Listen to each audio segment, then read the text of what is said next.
My brother mocked my act of kindness. Now he is in prison, his fortune is gone, and karma served every receipt he thought he could dodge. I never imagined that my brother's true nature would be revealed through a casual act of compassion, but here we are. I am still in the process of analyzing the events that transpired last Friday. Context: I have consistently been the black sheep of the family due to my decision to establish my own path rather than participating in the family enterprise. Noah, my brother, succeeded our father, and he ensures that no one forgets it. However, I have accomplished quite a bit for myself. I am typically responsible for the cost of our family outings. Friday was intended to be a day of festivity. Noah had been boasting about a significant transaction that he had successfully completed, so I proposed that we all dine at this upscale restaurant in the heart of downtown. Noah, his wife, Isabella, and their daughter Hazel were present, as was my mother Cora. Hazel, who is 8 years old, is likely the sole authentic individual in our family, with the exception of myself. The evening began in a typical manner. Noah's typical self-importance dominated the conversation, and Isabella nodded in agreement as if he were divulging the secrets of the universe. Over the years, I have developed the ability to disregard it, instead concentrating on Hazel's narratives regarding her academic pursuits and her most recent artistic endeavor. Things began to change when our food arrived. I observed an elderly man seated on a bench outside the restaurant through the window. He was attempting to maintain his warmth in the evening chill, and he was carrying a small cart that appeared to contain all of his possessions. I have been privileged enough to be in a position where I can assist others, so I discreetly requested that our server include an additional meal in our order, their soup of the day and a sandwich, and have it packed for us to take with us. The exchange was not observed by any individual. Noah chuckled.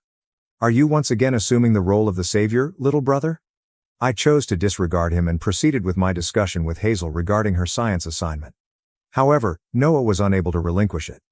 "You know," he stated, loud enough for tables in the vicinity to hear, "it's funny how you're always trying to prove you're better than everyone else with these charitable acts. Is it because you're trying to forget when we were kids and Dad had to bail out your failed ventures?" I maintained my attention on Hazel, but she had become silent, observing the adults with that perceptive expression that children exhibit when they perceive that something is amiss. Isabella was already chuckling in anticipation of Noah's subsequent statement. The server returned with the packaged meal, and I excused myself to exit the establishment. I could hear Noah's voice echoing through the restaurant's open window as I approached the elderly man to offer him the food. "Even homeless people have more worth than you," he responded. "At least they're honest about who they are. You're just pretending you're not the same failure you've always been." The elderly man had just expressed his gratitude to me when the table erupted in hilarity. A chorus that felt as though it was drilling into my cranium was formed by my mother's nervous titter, Isabella's shrill cackle, and Noah's booming laugh. Hazel was the sole individual who maintained her silence, her eyes wide with concern and her face plastered against the window. I returned to the interior, sat down, and consumed my supper in silence. Noah continued his performance by interjecting with jokes about my charity cases, and my attempt to buy a personality. Each comment elicited the anticipated laughter. I observed Hazel pushing her food around her dish, her previous enthusiasm having been completely deflated. I withdrew my card without speaking when the check arrived. When I stood up, Noah was in the midst of another narrative regarding his business acumen. Isabella expressed her gratitude for the dinner, without even raising her head from her phone. I observed each of them, my mother, who was avoiding eye contact, Noah and Isabella, who were absorbed in their own world, and Hazel, who abruptly rose to offer me an embrace. I embraced her for a brief period of time before placing my card on the table. "The bill's paid. I need to go." That was the extent of my remarks prior to my departure. Noah was likely to erupt into another commentary regarding my dramatic exits, as I observed him rolling his eyes through the window. They are unaware that I utilize the weekend to conduct inquiries and make phone calls regarding matters that I have neglected for an excessive amount of time. Perhaps it is time to examine the extent to which my brother has been fulfilling the responsibilities of which he is so proud. I have provided more assistance to the family business than they are aware. The elderly individual was still present when I departed. He had meticulously preserved half of his sandwich by enveloping it in the paper napkin for later. He expressed his gratitude once more with a level of dignity that Noah would have been unable to comprehend. I presented him with my business card and advised him to visit my office if he required any assistance. Noah believes that one's worth is determined by the extent to which they can extract from others. He is on the brink of discovering his error. Initially, I would like to extend my gratitude to all of you for your encouraging feedback on my most recent post.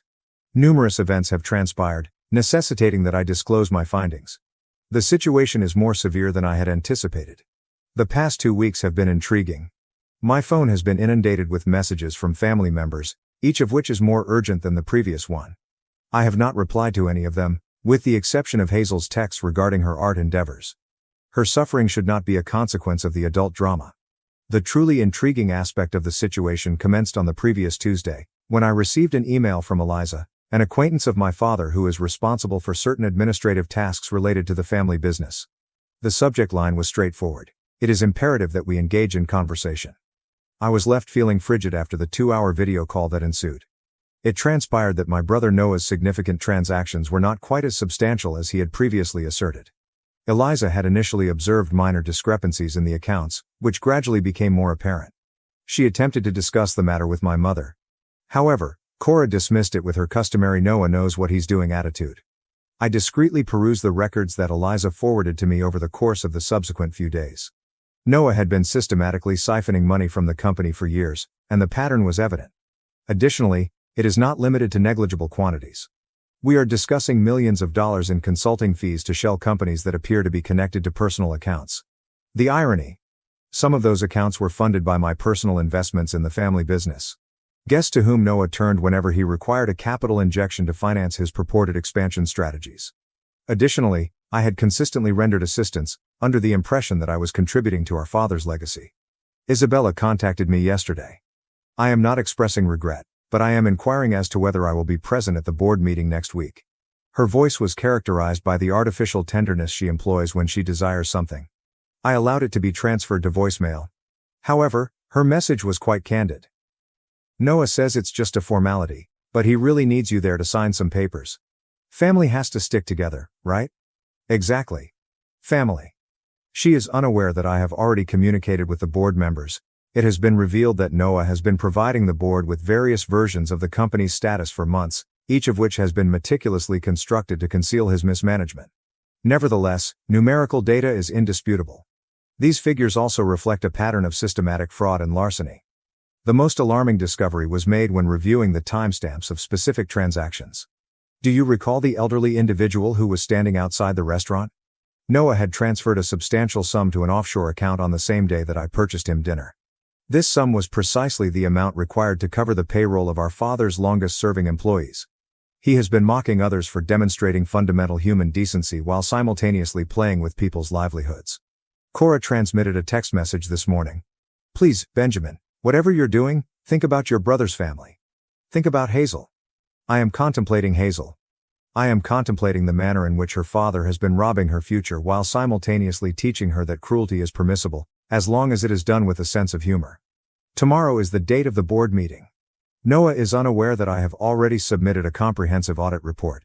He is unaware that Eliza has been meticulously chronicling every detail for several months. He is unaware that his idyllic existence, which is characterized by privilege and ridicule, is on the brink of dissolution. Noah sent me a text message, which caused my phone to vibrate once more. Hey, little brother? We need you at the office tomorrow.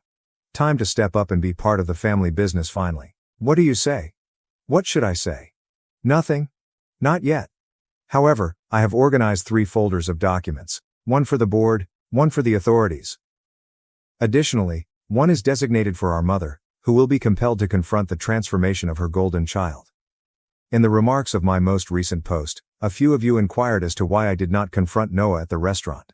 In reality, I have been resisting him throughout my life, albeit not in the manner that he perceived. He will comprehend the precise nature of the individual he has been disparaging for the past decade tomorrow. The elderly fellow from the restaurant? Last week, he visited my office. Years ago, it transpired that he was employed by my father. The final few pieces of the puzzle were filled in by the anecdotes he shared about Noah's early days in the company. I have scheduled a vehicle to transport Hazel to her preferred art class tomorrow, following her dismissal from school. She should not be compelled to observe the impending events. At times, safeguarding family members necessitates safeguarding them from other family members. The meeting is scheduled for 9 a.m. Tomorrow I will provide you with an update on the progress. But one thing is certain, Noah is about to discover that karma does not always act in a positive manner. Update 2, the board meeting has concluded. I am currently seated in my vehicle, attempting to comprehend the events of the past 4 hours. A few of you requested an immediate update, so I am providing it. At 8:30 a.m., I arrived ahead of schedule. There was only Eliza in the conference room, and she was in the process of assembling the projector. She gave me a slight nod. Everything was prepared. I positioned my 3 containers on the table and awaited instruction. At 8:55 a.m., Noah entered the room, with Isabella following in his footsteps as she had done in the past. When he recognized me, he actually smiled. That same smug smirk that he had worn at the restaurant. Finally decided to join the family business, little brother? I refrained from responding. I observed as the board members entered, followed by our mother. Cora appeared anxious, her gaze alternating between Noah and me. She was aware that something was amiss. However, she was unaware of the impending events. Noah initiated the meeting with his customary enthusiasm, discussing future expansions and growth projections. I permitted him to continue for precisely 15 minutes. Allow him to further excavate that pit. I then proceeded to access the initial folder. We should review these transactions from the past 3 years before we discuss expansion plans, I stated, passing copies to each board member. Noah's expression remained unchanged. However, his left eye twitched, a symptom that has been present in him since infancy. Isabella likely reached for her phone to initiate damage control. I had already blocked the room's signal. One board member perused the pages and inquired, "Benjamin, what is the subject of this?" I responded, "It pertains to accountability." I then turned to Noah. "Would you like to explain the consulting fees to Maxwell Holdings, or should I?" His visage was devoid of color. Maxwell Holdings, his initial shell company. Named after his college companion. Poorly executed. Isabella intervened. "This is absurd. Noah has grown this company tenfold. You're just jealous because of what?" I inquired. "Because I chose my own path while your husband was stealing from employee pension funds." That captivated the attention of all individuals. Cora attempted to communicate, but I had already initiated the second folder. 3 years of systematic theft, I continued. Shell companies, fake consultancy fees, inflated contracts. But the pension fund, Noah, that's what made this criminal. "You are incapable of comprehending," Noah exclaimed, his voice quivering. "The market was volatile. I needed to cover some temporary shortfalls." "Temporary?" I extracted the bank statements. "Is that why you bought the yacht last month? To cover shortfalls?" Isabella's unwavering composure was compromised. "What yacht?" It transpired that Noah had neglected to inform his wife of his minor acquisitions. The vacation residence in the Bahamas. The offshore accounts. The debts associated with wagering. The subsequent 2 hours were characterized by a flurry of denials, accusations, and revelations. Noah employed every conceivable method. Deflection. Emotional manipulation. Even endeavoring to pin certain transactions to Eliza. However, I had documentation for each and every item. Each transfer. Each and every fraudulent contract. Everything that is false. He ultimately exclaimed, "I fulfilled my obligations." Dad would have understood. He knew business isn't about playing nice. That was the moment when Cora finally discovered her voice. "Your father," she said with quietness, "fired his own brother for taking a single unauthorized commission. He would be ashamed." Noah chuckled. It was the same cruel chuckle from the restaurant. "Ashamed?" He directed his attention toward me. He'd be ashamed of him, the disappointment of abandoning the family business to play humanitarian. At least I stayed. At least I tried to keep his legacy alive. I opened the third folder and inquired, "By stealing from it?" "The one containing the police reports." The room fell silent. Noah's complexion underwent an intriguing gray hue. "You would not?" he murmured. "Remember what you said about homeless people having more worth than me," I recited. "At least they're honest about who they are." Noah's immediate removal was approved by the board. I had already completed the requisite paperwork as the dominant shareholder, a fact that he never bothered to verify. Isabella withdrew from the voting process midway through. Her flawless mask, entirely obliterated. Silent weeping streamed down Cora's face as she remained until the conclusion. She caressed my arm after the event concluded. "Benjamin, I don't. Just make sure Hazel is okay." Noah attempted one final attempt as I was departing. "You can't do this to me, I'm your brother." I retreated. "No, Noah. What you are is a thief who happened to be born to the same parents as me. And now, you're unemployed. I hear the restaurant down the street is hiring. Try not to mock their charitable customers. The evidence is currently being reviewed by the police. Tomorrow, the board will convene to deliberate on restructuring. I have recently received a text message from Isabella's attorney. However, Hazel's art teacher conveyed the most critical message. She had the best time in class today. Won first prize for her painting. The subject? A man is seen dividing his sandwich. Occasionally, karma operates in a manner that is enigmatic. Occasionally, it functions precisely as intended. I will provide another update once all matters have been resolved. Right now, I must convene with the trustees of the pension fund. In contrast to certain individuals, I am a proponent of repaying my debts. Summing up, I have not provided an update in over a month, and I have committed to disclosing the outcome. Revenge, as the saying goes, is a dish that is best enjoyed chilled. I received mine with an accompanying accompaniment of complete destruction. We should commence with Noah. Do you recall how he consistently boasted about his business acumen? The authorities did not find it to be as remarkable as they had anticipated. Last week, they conducted an invasion of his residence. It transpired that my evidence was merely the top of the iceberg. Records of money laundering dating back 5 years were discovered. The most delightful aspect? It is likely that he believed himself to be too intelligent to be discovered, as he had taken meticulous notes of everything. 2 days subsequent to the board meeting, Isabella submitted a divorce petition. Not out of moral outrage, mind you. However, I ensured that she was informed about Noah's fiancée in the Bahamas. The individual for whom he acquired a residence using company funds. The same residence that Isabella believed was an investment property. Her attorney reached out to me in order to obtain evidence for the divorce proceedings. Everything was supplied by me. Without cost. The expression on Noah's face when he realized that his wife's counsel was aware of every detail of his financial crimes. Invaluable. However, I was not yet finished. Do you recall the elderly gentleman from the restaurant? He was not a typical former employee. He was the original associate of my father, and he was instrumental in the establishment of the company. Years ago, Noah had coerced him into early retirement by fabricating performance evaluations. His pension has been reinstated with retroactive pay, and he has been appointed to the board. What was his initial action? Voting to authorize a comprehensive audit of all decisions made by Noah over the past decade. The local news was impacted by the pension fund scandal. Noah's image was prominently featured on the front page as he was led from his residence. Who are his acquaintances in the upper level of society? They disappeared. It is remarkable how rapidly individuals distance themselves when the facade collapses. Cora attempted to mediate the situation by imploring me to withdraw the charges. She begged, "He is still your brother." I presented her with the surveillance footage that captured Noah ridiculing elderly employees as he reduced their retirement benefits. After that, she discontinued her defense of him. Company, I have assumed responsibility. However, it was not in the manner that Noah had encouraged me to. I have transformed it into a corporation that is owned by its employees. Equity is now granted to all employees who have served for an extended period. The expression on their features when they discovered that they would be shareholders, rather than mere employees. That is the embodiment of authentic business leadership. Isabella's social circle has collapsed. It has been discovered that individuals are reluctant to associate with individuals who were aware of pension fraud and chose to remain silent. Last week, her membership in the country club was terminated. It appears that they have established standards. Who knew?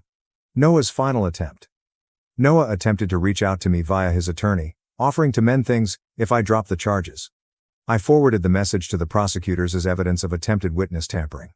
He is currently facing a sentence of 15 years, not 5.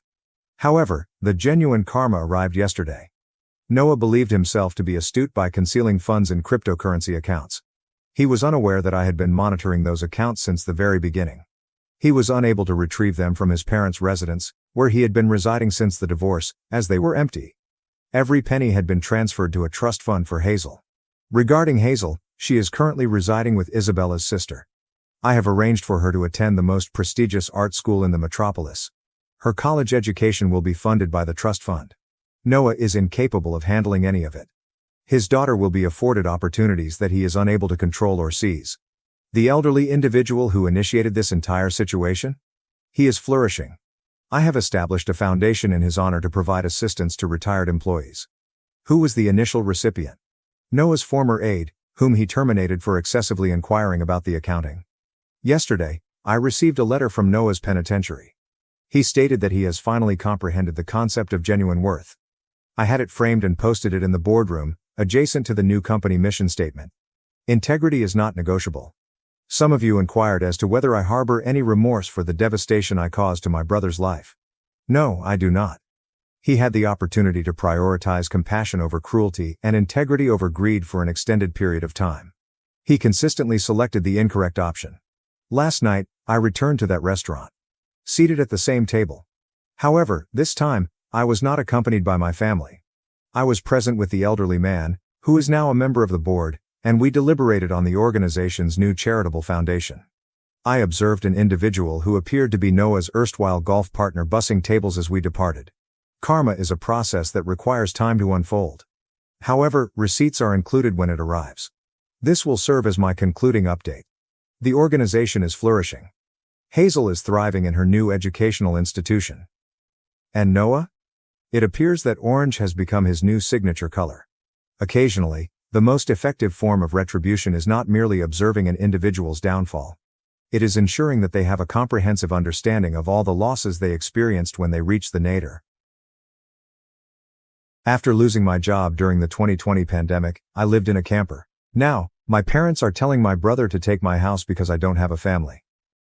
My parents told my brother to take my house because I don't have a family. I'm a single man in my early 30s, and my brother, who is 29, already has 4 kids.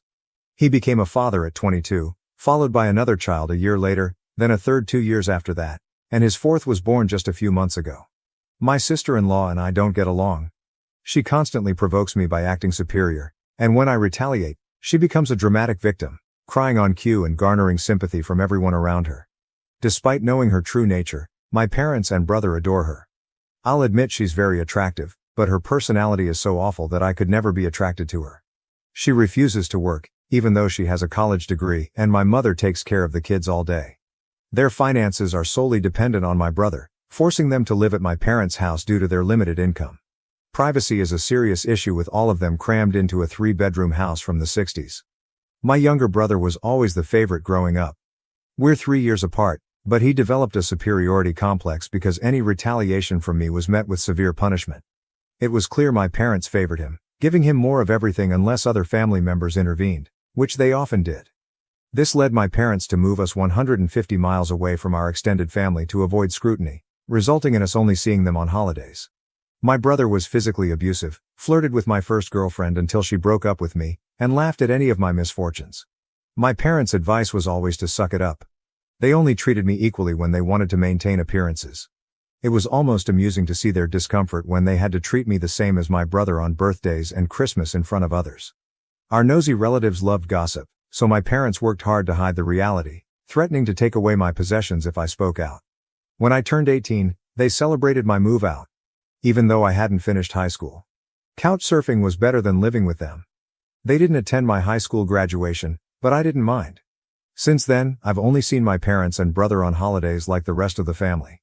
The 2020 pandemic hit me hard. I lost my job and couldn't renew my condo lease because my roommate also lost his job, and we couldn't afford the rent on unemployment. I loved that 2-bedroom condo.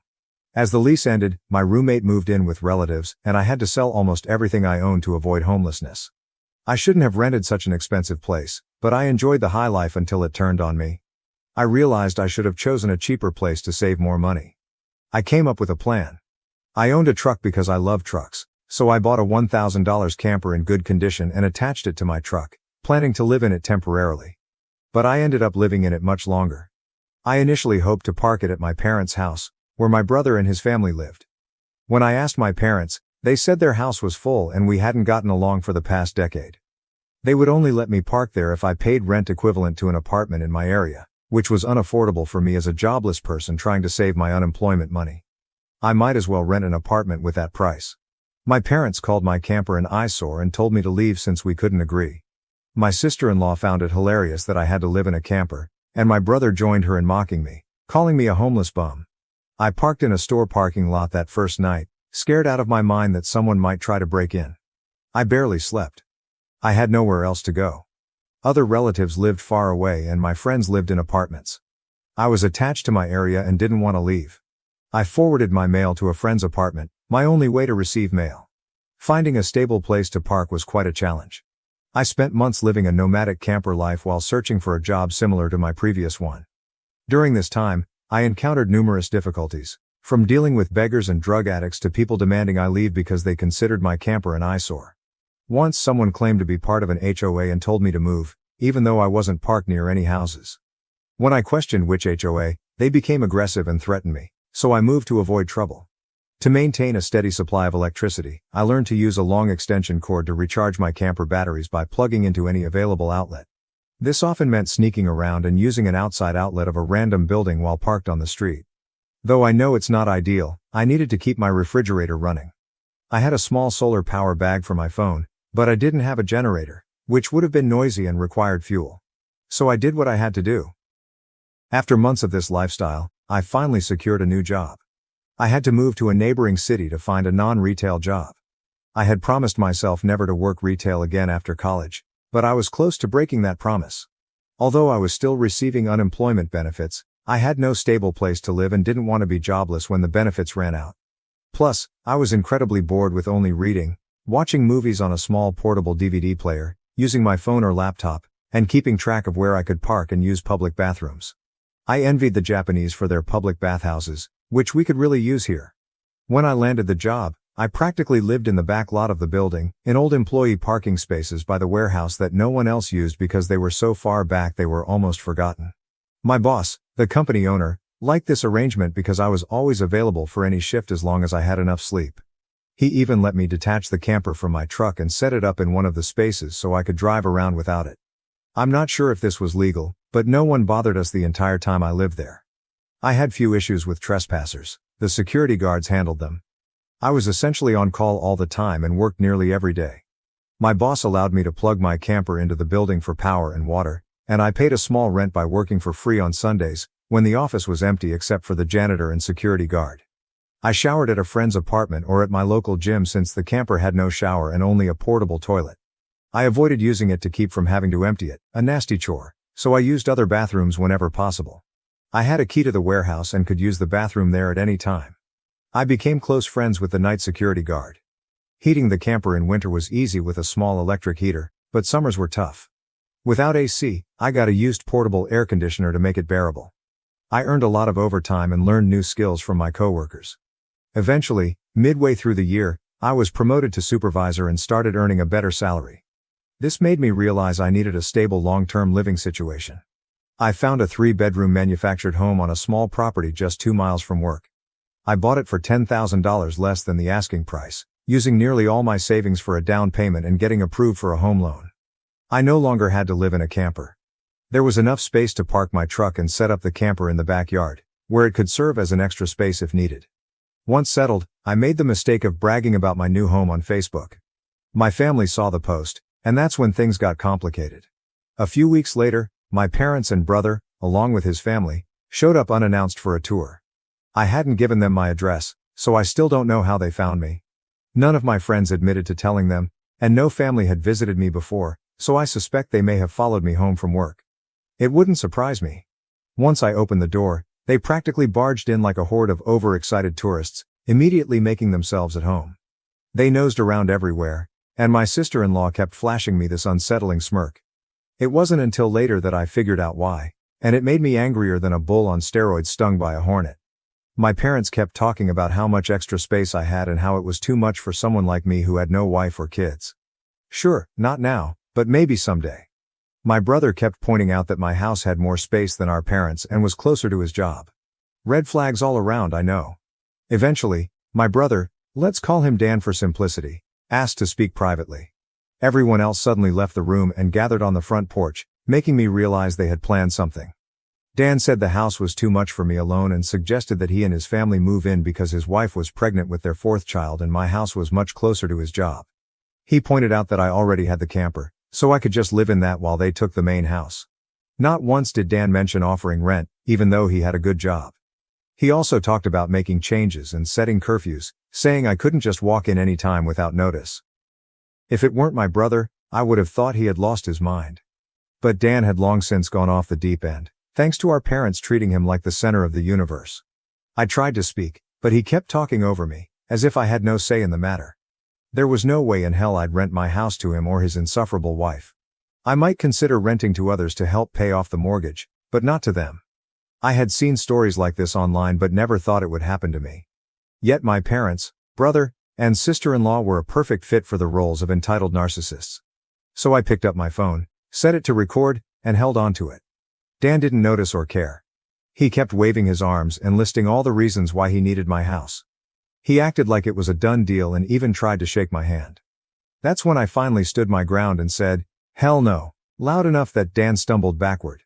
I rarely raised my voice to him like that, as I was usually punished for it by our parents, but this was my house, not theirs.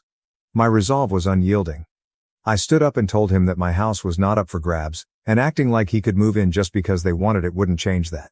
I bought my house for myself, and it wasn't my fault he kept having more kids and had to live with our parents because he couldn't afford to move out.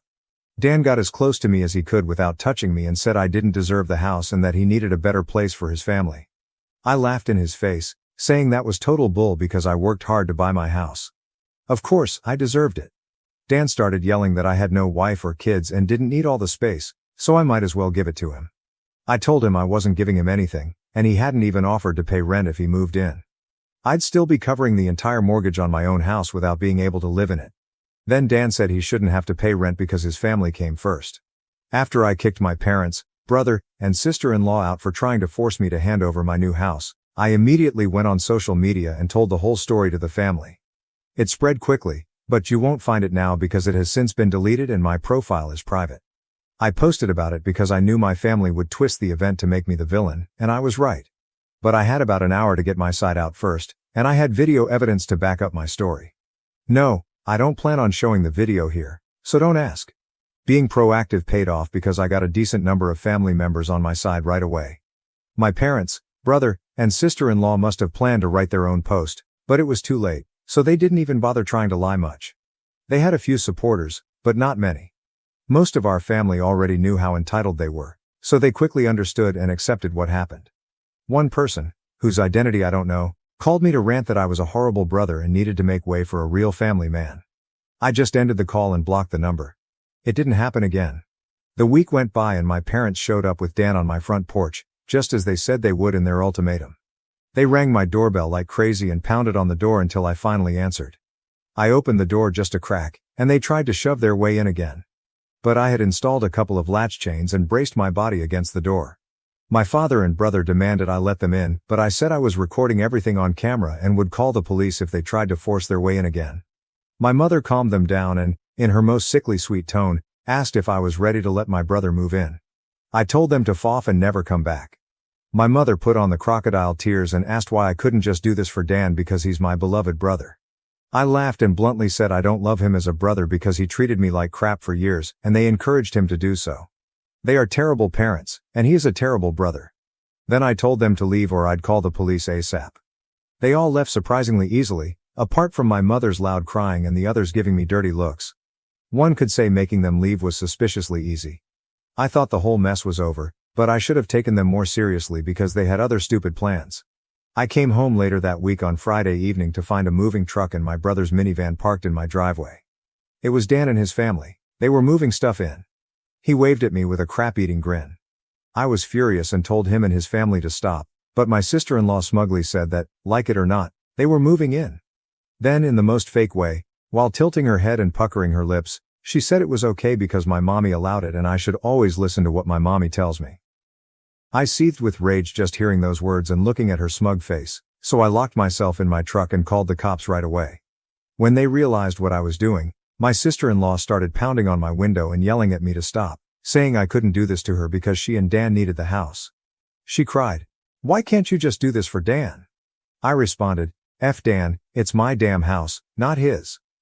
Then she threatened to key the side of my truck unless I stopped calling the police, all of which the 911 operator heard thanks to the window being slightly open. I told my sister-in-law that if she damaged my truck, I'd sue her, and she was smart enough to retreat. When the police arrived, Dan, my sister-in-law, and their kids had locked themselves in my house. I explained the situation to the cops and showed them my new driver's license with my current address.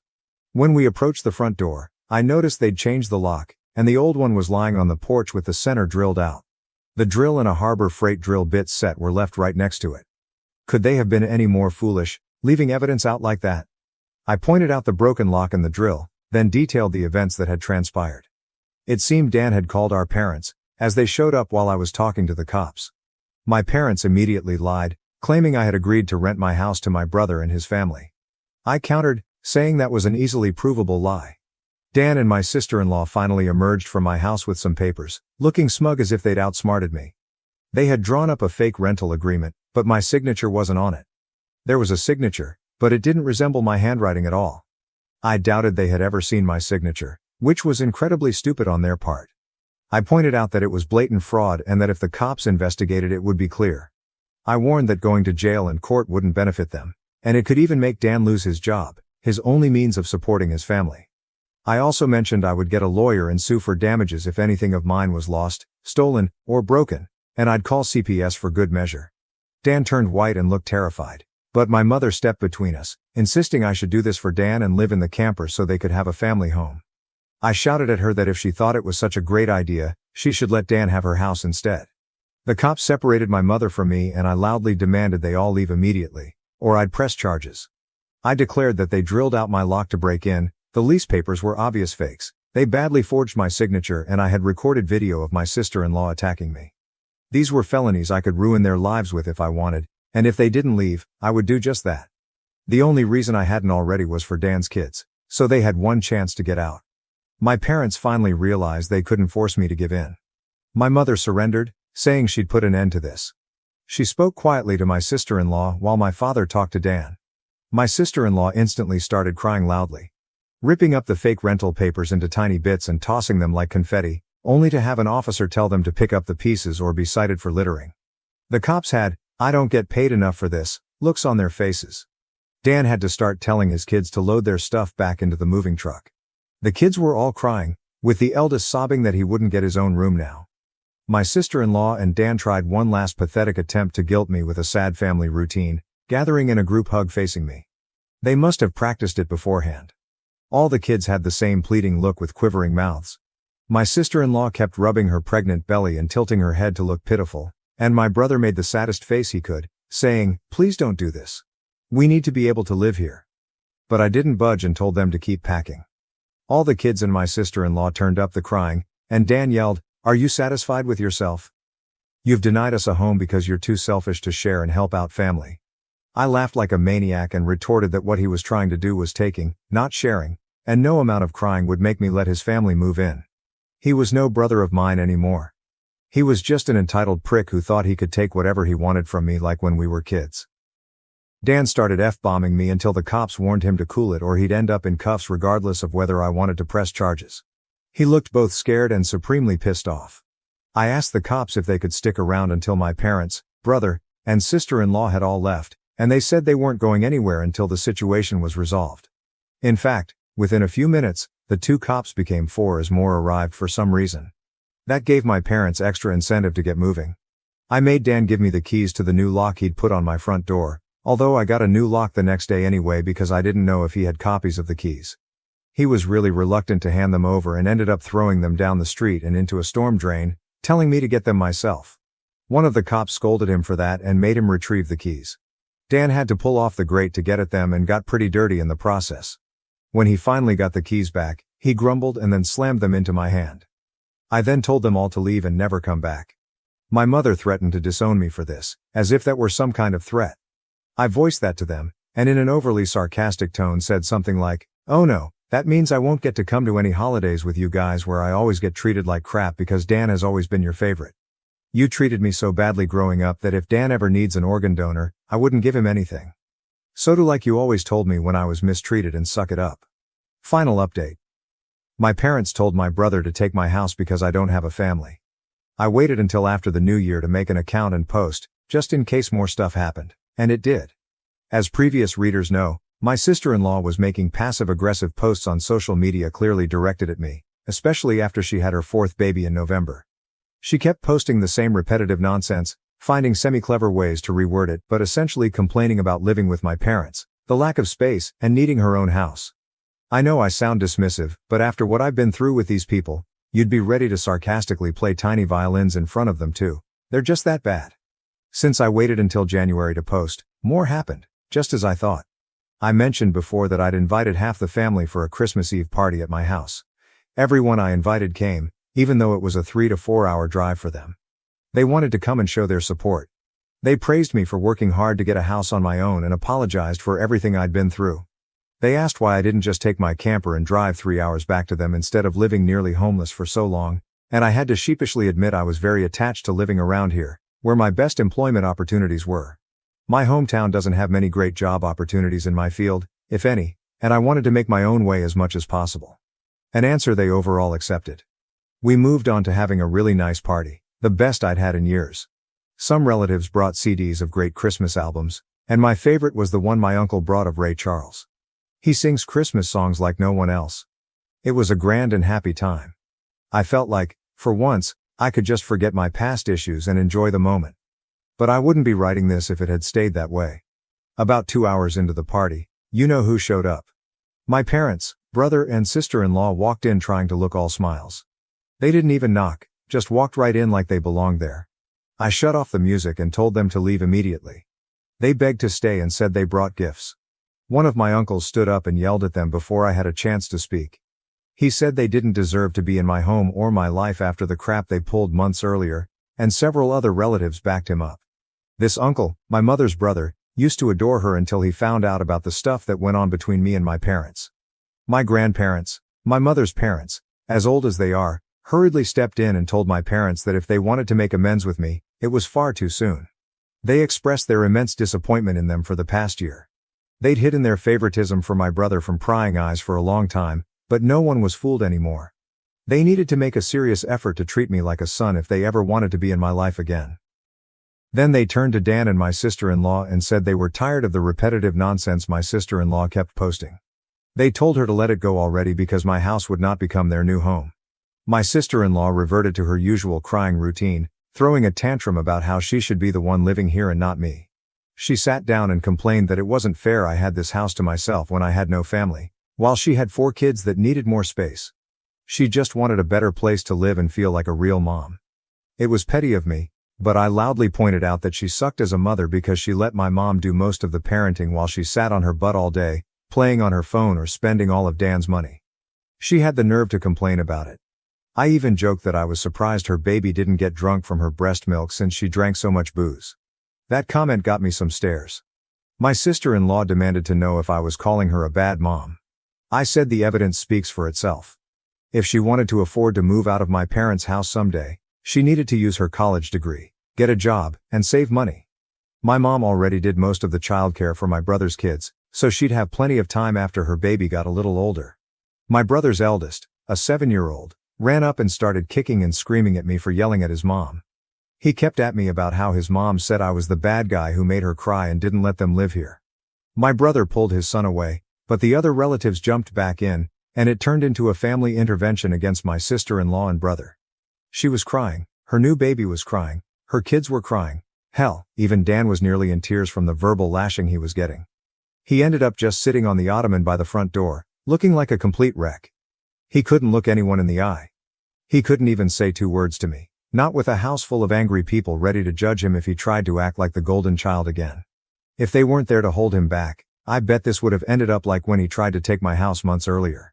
By this point though, he'd been so thoroughly humiliated that his and my parents' reputation in the family was completely destroyed because the masks were off. Soon after, my parents, brother, and sister-in-law all left in defeat. The party resumed, and we all avoided speaking of what had just happened for the rest of the evening. Since most of the adults had been drinking, everyone stayed the night at my house. I even let some of them sleep in the camper to ensure there was enough space. It makes a good guest house. My relatives had wanted a tour of it earlier and couldn't believe I'd been living in it for around 2 years. They asked a lot of questions about what summer and winter were like and so on. I was up earlier than everyone else on Christmas morning and had a fresh pot of coffee and some ibuprofen ready for those suffering from spiked eggnog hangovers. They complimented me on being a way nicer host than my parents ever were, and we all agreed to do this again next Christmas. After Christmas, my sister-in-law finally stopped making posts that were obvious digs at me and even deleted the old ones.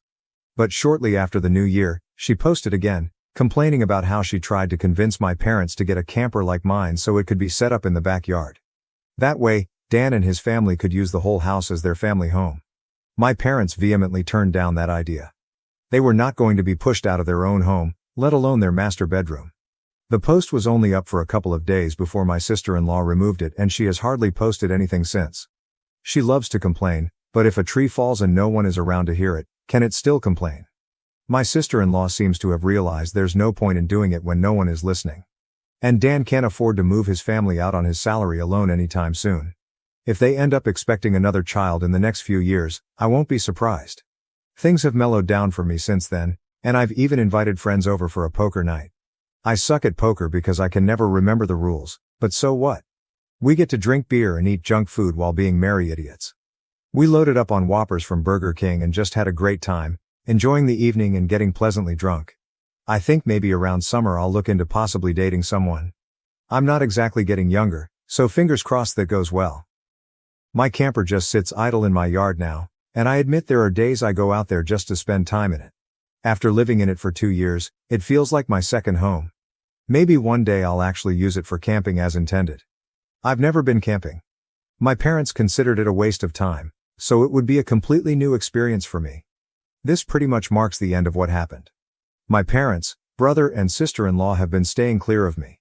In fact, they've gone back to acting like I don't exist, just like before I bought a house. Not that it bothers me at all, it's better this way. But they'll inevitably come back in some way. I know they will. I just wonder what kind of stupid thing they'll do next. If anything notable like this happens again, I'll make another post if this account is still active.